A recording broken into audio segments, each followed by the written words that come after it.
इस वीडियो में हम लोग डिस्कस करने वाले हैं रिसेंटली यहाँ पे ग्रो ने जो है अपने प्लेटफॉर्म के ऊपर बॉन्ड्स के अंदर इन्वेस्टमेंट करने के लिए यहाँ पे फैसिलिटेट कर दिया है।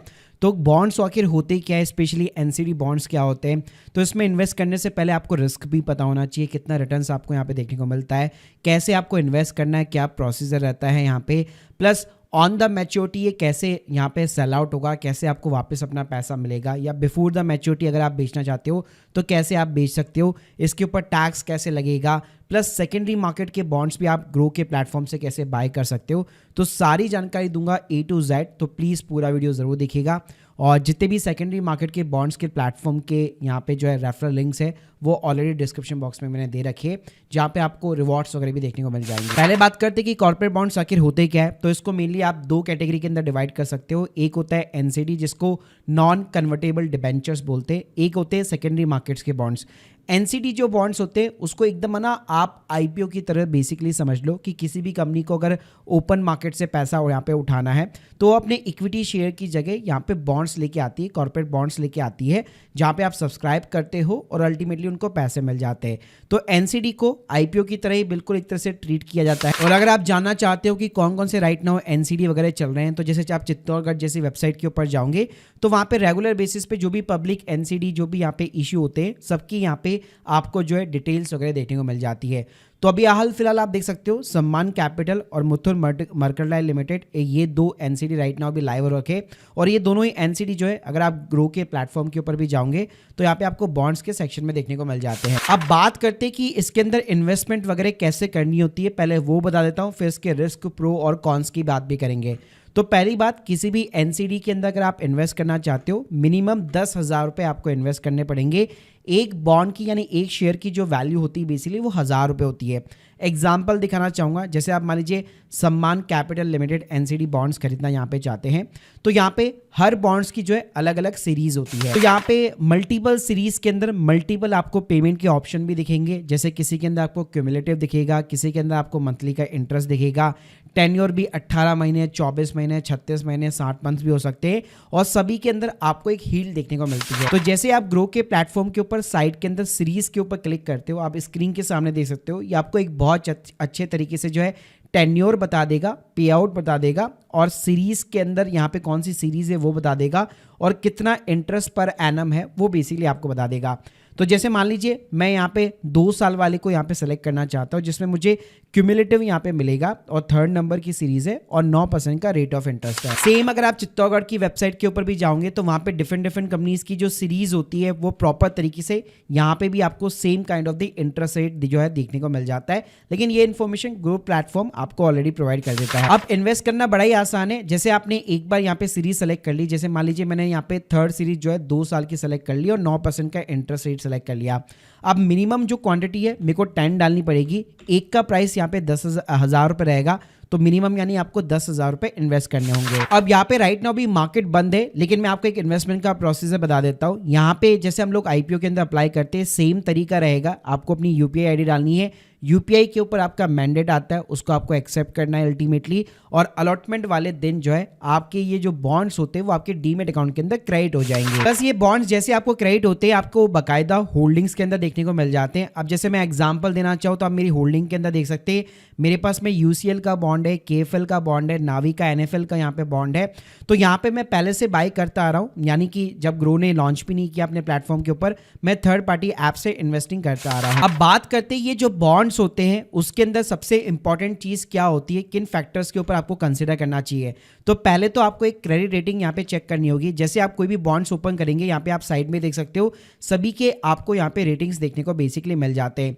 तो रेटिंग्स की अगर मैं बात करूँ, जहाँ पे भी AAA लिखा हुआ है, AA+ लिखा हुआ है, AA हो गया, AA- हो गया, A+ हो गया, यानी जो A स्टार वाली रेटिंग कैटेगरीज होती है उसके अंदर यहाँ पे लो रिस्क होता है, और ऑब्वियसली बात है उनके इंटरेस्ट रेट भी यहाँ पे कम रहते हैं।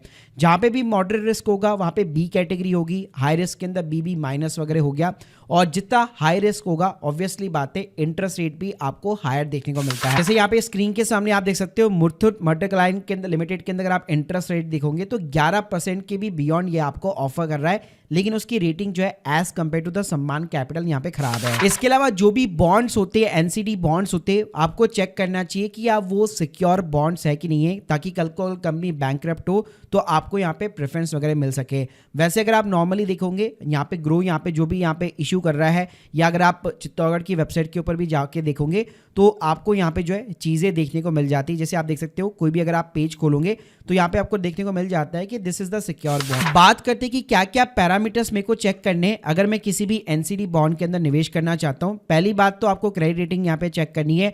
देखो खराब रेटिंग होगी तो यहाँ पे इंटरेस्ट रेट भी हाई होगा, लेकिन उसके अंदर रिस्क भी यहाँ पे ज़्यादा होगा। इसके अलावा यहाँ पे कंपनी की जो फाइनेंशियल हेल्थ है वो आपको चेक करनी चाहिए। तो यहाँ पे प्रॉपर अगर आप देखोगे ग्रो भी जो है आपको सारे प्रो एंड कॉन्स यहाँ पे बता रहा है कि कंपनी ने जो है यहाँ पे उसका कितना लोन बुक है, जैसे एनबीएफसी कंपनी है उसकी रेटिंग यहाँ पे कितनी है, तो सारे आपको प्रो वगैरह और कॉन्स वगैरह दोनों देखने को यहाँ पे मिल जाते हैं। बाकी मैं सजेस्ट करूंगा किसी भी बॉन्ड के अंदर इन्वेस्ट करने से पहले अगर आप चित्तौड़गढ़ जैसी वेबसाइट के ऊपर जाओगे तो वहाँ पे डिटेल के अंदर ना आपको फाइनेंशियल्स वगैरह देखने को मिल जाते हैं। तो वहाँ पे चीज़ें आपको यहाँ पे ज़रूर देखनी चाहिए कि कंपनी का प्रॉफिट आफ्टर टैक्स वगैरह कितना वगैरह है, उसकी क्रेडिट रेटिंग वगैरह कितनी है, प्लस वो जो सीरीज इशू कर रही है उसके अंदर क्या क्या इंटरेस्ट रेट वगैरह है। अब बात करते हैं कि एनसीडी के अंदर रिस्क क्या रहता है। तो सबसे पहला जो रिस्क रहता है वो रहता है लिक्विडिटी रिस्क। जी हाँ, जैसे अगर मैं आपको अपनी होल्डिंग्स के अंदर दिखाना चाहूँ तो जैसे मेरे पास यूएसएल केएफएल का यहाँ पे बॉन्ड पड़ा हुआ है, तो जब तक ये मैच्योर नहीं हो जाता, अगर मैं ओपन मार्केट के अंदर चेक करना चाहूँ तो यहाँ पे बिल्कुल कम लिक्विडिटी होती है, यानी कोई भी बायर नहीं रहता ओपन मार्केट के अंदर खरीदने के लिए। लेकिन हाँ, कुछ अच्छे भी एनसीडीज होते हैं, जैसे अगर आप मुथूट फाइनेंस का एनसीडी यहाँ पे अगर आपने सब्सक्राइब किया हुआ है तो वहाँ पे नॉर्मली आपको लिक्विडिटी देखने को मिल जाती है, तो आप बिफोर द मैच्योरिटी भी जो है ओपन मार्केट के अंदर यहाँ पे सेल आउट कर सकते हो। लेकिन आप यहाँ पे एज्यूम करके चलिएगा कि जो भी आप एनसीडी के अंदर यहाँ पे बॉन्ड्स के अंदर निवेश कर रहे हैं उसके अंदर कभी भी आपको लिक्विडिटी नहीं मिलेगी और आपको भाई मैच्योरिटी तक उसको होल्ड करना ही पड़ेगा। तो अपना इमरजेंसी जो पैसा है कभी भी इसके अंदर आप इन्वेस्ट मत कीजिएगा। सेकंड चीज होती है भाई क्रेडिट रिस्क। जी हाँ, यानी कि कल को कंपनी अगर बैंकक्रप्ट हो जाती है, अगर मैं पास्ट में अगर मैं बात करूं कि या कोई कंपनी बैंकक्रप्ट हुई है जिसने एनसीडी इशू किया है, तो 2-3 कंपनियां जरूर हुई है। जैसे आपने डीएचएफएल का नाम सुना होगा, बिग बाजार का नाम सुना होगा, जिन्होंने एनसीडी यहाँ पे इशू किए थे और बाद में भाई वो बैंकक्रप्ट हो गई, तो अपना इंटरेस्ट भी यहाँ पे इन्वेस्टर को टाइम पे नहीं कर पाए। इसके अलावा थर्ड रिस्क होता है इंटरेस्ट रेट रिस्क। तो जब भी मार्केट के अंदर यहाँ पे इंटरेस्ट रेट के अंदर फ्लक्चुएशन आती है, इंटरेस्ट रेट चेंज होते हैं, तो बॉन्ड के प्राइस जो है रिवर्सेबल होते हैं, यानी इंटरेस्ट रेट अगर बढ़ेगा तो बॉन्ड के जो प्राइस होते हैं वो यहाँ पे डाउन जाते हैं। तो अगर आप ओपन मार्केट के अंदर सेल करना चाहते हैं तो उस टाइम पे आपको कम प्राइस देखने को मिल सकती है। तो अल्टीमेटली अगर आपकी होल्डिंग कैपेसिटी है मैच्योरिटी तक, तो मैच्योरिटी पे क्या होता है, ये जो बॉन्ड होता है वो अपने आप ही आपके डीमेट अकाउंट से यहाँ पे प्रॉपर तरीके से डेबिट होगा, और जो उसका इंटरेस्ट है वो अगर आपने मंथली सेलेक्ट किया हुआ है तो आपको मंथली मिलेगा, अगर आपने मैच्योरिटी को सेलेक्ट किया हुआ है तो मैच्योरिटी पे पैसा जो है आपके जो भी डीमेट अकाउंट से लिंक बैंक अकाउंट है उसके अंदर क्रेडिट हो जाता है। अब बात करते हैं कि भाई इसके ऊपर जो आप इंटरेस्ट अर्न कर रहे हो उसके ऊपर टैक्सेस वगैरह कैसे लगेंगे। तो आप स्क्रीन के सामने देख सकते हैं, मैंने अपना इनकम टैक्स डैशबोर्ड यहाँ पे खोल रखा है। तो देखो जैसे यूगारो, ईडब्ल्यूएस आप देख सकते हो स्क्रीन के सामने मेरे को कितना इंटरेस्ट यहाँ पे मिला हुआ है। तो यहाँ पे इंटरेस्ट जो है बेसिकली आपका स्लैब रेट के अकॉर्डिंग टैक्स होगा, यानी जिस भी स्लैब रेट के में आप फॉल करते उसी के अकॉर्डिंग आपका इनकम टैक्स लगेगा। यानी जैसे अगर आप एफडी में निवेश कर रहे हो, सेम जो टैक्स का ट्रीटमेंट है वो यहाँ पे सिंपली तरीके से एनसीडी बॉन्ड्स के साथ में भी होने वाला है। अब बात करते हैं कि अगर लेट सपोज अगर आपके पास में मान लीजिए ग्रो का अकाउंट नहीं है या फिर आपके पास में जीरोधा का अकाउंट है, तो क्या स्टिल आप निवेश कर सकते हो एनसीडी बॉन्ड्स के अंदर? तो डेफिनेटली आप कर सकते हो। आप एनसीडी मार्केट के अंदर जो है अपने नेट बैंकिंग से भी एप्लीकेशन लगा सकते हो, जैसे हम लोग एएसबी फैसिलिटी यूज में लेते हैं। तो उसके ऊपर ना मेरा एक सेपरेट वीडियो बना हुआ है जहाँ पे मैंने कोटक के थ्रू कैसे आप एनसीडी में अप्लाई कर सकते हो वो मैंने आपको यहाँ पे सिखाया हुआ है। तो अल्टीमेटली जो भी आप अपना डीपीआईडी नंबर डालोगे उसके अंदर जाकर आपका बॉन्ड जो है यहाँ पे क्रेडिट हो जाता है। अब बात करते हैं सेकेंडरी मार्केट बॉन्ड्स के बारे में। तो लेट सपोज अगर आपको यहाँ पे एनसीडी बॉन्ड्स के थ्रू निवेश नहीं करना, या जब आप इन्वेस्ट करना चाहते हो यहाँ पे आपको बॉन्ड्स देखने को नहीं मिल रहे, तो कुछ प्लेटफॉर्म्स होते हैं जैसे विंट वेल्थ हो गया, ग्रिप इन्वेस्ट हो गया, वहां पे जो है आपको सेकेंडरी मार्केट्स के बॉन्ड देखने को यहाँ पे मिल जाते हैं। तो यहाँ पे अगर आप देखोगे तो आपको मल्टीपल कंपनीज के बॉन्ड्स वगैरह देखने को मिलेंगे।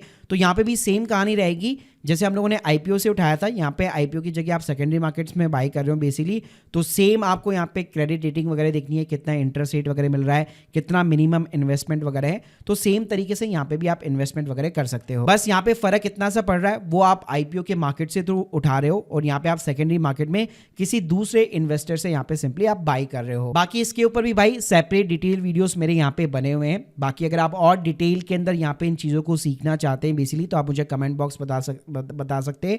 मैं बॉन्ड्स के ऊपर एक अलग से पूरी एक मास्टर क्लास यहाँ पे क्रिएट करने की कोशिश करूंगा, क्योंकि बॉन्ड्स के अंदर मैं पिछले ऑलमोस्ट 6 से 7 साल से इन्वेस्ट करता आ रहा हूँ और एवरेज जो है एनुअली मेरा 10% के आसपास आराम से रिटर्न बन जाता है। So guys, hope you like this video, please subscribe channel. अगर आप लोग के कोई भी डाउट्स है कमेंट बॉक्स के अंदर जरूर बताइएगा। Thank you guys, thank you very much.